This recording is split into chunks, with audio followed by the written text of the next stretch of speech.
In today's Farm Report, many producers use cover crops or crop rotation for hay or alfalfa fields, but as the USDA's Rod Bain reports, some are considering the use for strawberries and other ground produce. You have probably heard the term cover crops, perhaps thinking of plants like clovers, legumes, or grasses that are grown as part of a rotation in between crops like corn, wheat, and soybeans as a way to prevent soil erosion and increase soil fertility.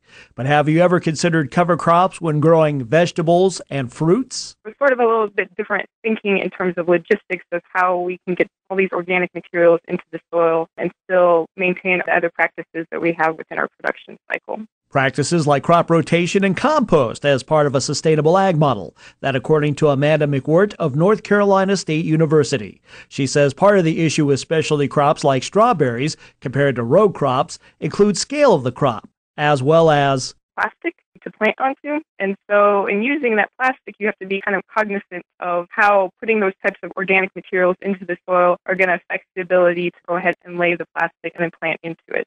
Other unique soil management challenges for strawberries include the planting of the crop in the same area. So that leads to buildup of disease pressure, and one of the ways that we handle the disease pressure is by fumigating every year, which is sort of unique, especially in fruit or vegetable crop production. So growers every year go in, they lay their plastic, and at the same time they're applying a chemical that basically sterilizes the soil and eliminates any pathogens. So borrowing a page from conventional agriculture, McWhort and other NC State researchers have planted cover crops and added compost to the soil during the off-season in the summer to see if this counters the impacts of fumigation by adding soil nutrients. She adds that, needless to say, organic strawberry growers already use these sustainable practices. Right now, we're looking more at the conventional side and seeing how cover crops can be incorporated into these systems. And so far, we've seen some positive impacts in terms of how cover crops in particular can impact yields within conventional strawberry production systems. Compost, we have seen sort of less of an effect, but we know that compost can have a really positive impact on soil properties, but not necessarily directly on yield.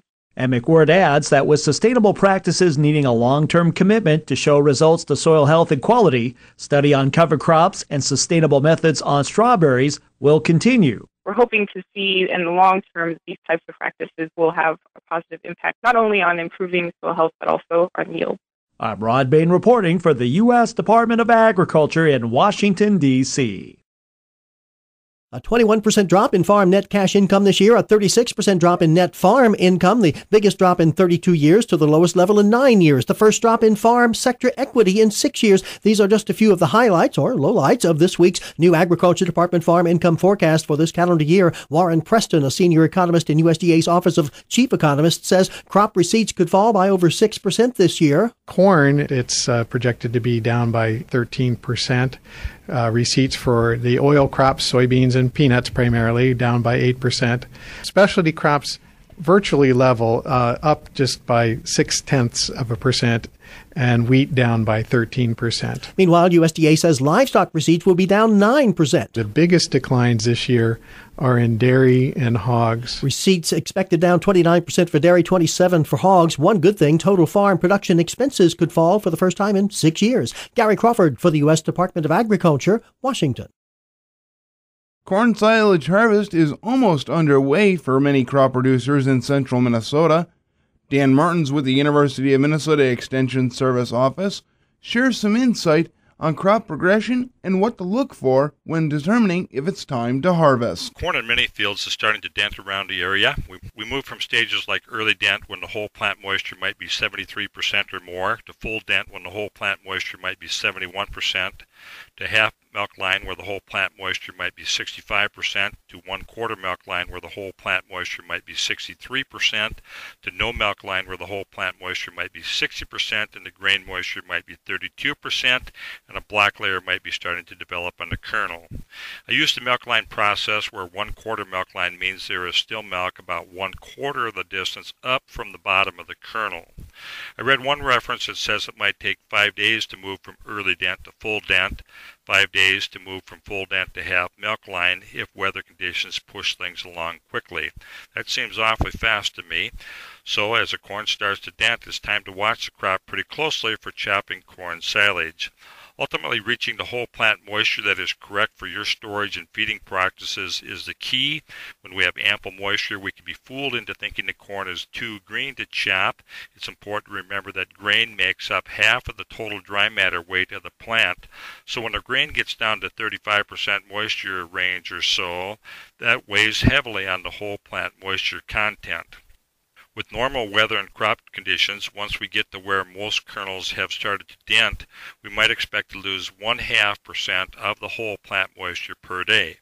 So if we think we're at 71 to 72% moisture when most of the kernels have dented, we might drop 6 or 7% moisture and be at 65% moisture in 12 to 14 days. With the approaching corn silage harvest, I'd expect to start getting some questions about pricing corn silage when purchasing standing corn in a neighbor's field.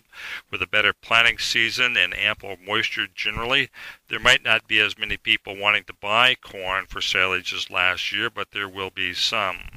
Ohio State Extension posted an article recently about pricing corn silage. This can be found by doing a website search for Ohio Extension Pricing Corn Silage, August 2015. You might see a copy of it in some of the Ag Press, and you're welcome to call us at the County Extension Office to get a copy if you like. This reference offers discussion about many of the concepts we've seen in other years from other extension services. One of the Ohio articles mentions a computer program called Sesame that calculates a value for corn silage based on the value of 20 or 30 other feed materials. Authors of the Ohio article share an example that turned out to be in the range of the thumb rule we often talk about, that corn silage in terms of the crop standing in the field that you harvest and take home might be worth somewhere around 6 or 7 or 8 times the price of corn on a per ton basis. So if the corn grain was worth $3 to $4 per bushel, the standing crop of the field for chopping might be worth $18 to $32 per ton. There are other factors to think about. I'm Dan Martins with U of M Extension, and a 36% drop in net farm income this year. That's the new forecast from the Agriculture Department this week as lower prices take their toll. And along with that, farm assets and equity are expected to decline for the first time after 5 consecutive years of increases. Agriculture Department senior economist Warren Preston says it's a combination of a drop in land values, 2%, total assets of 3.5%, plus an increase in farm debt, 5.8%. However, at this point, we don't think that either the banking sector, the lending sector, or farmers are in a particularly vulnerable position. Bankers have been cautious in lending. Farmers have been borrowing on good equity basis, and so we don't see the kind of highly leveraged debt that you saw leading up into the farm crisis of the early 1980s.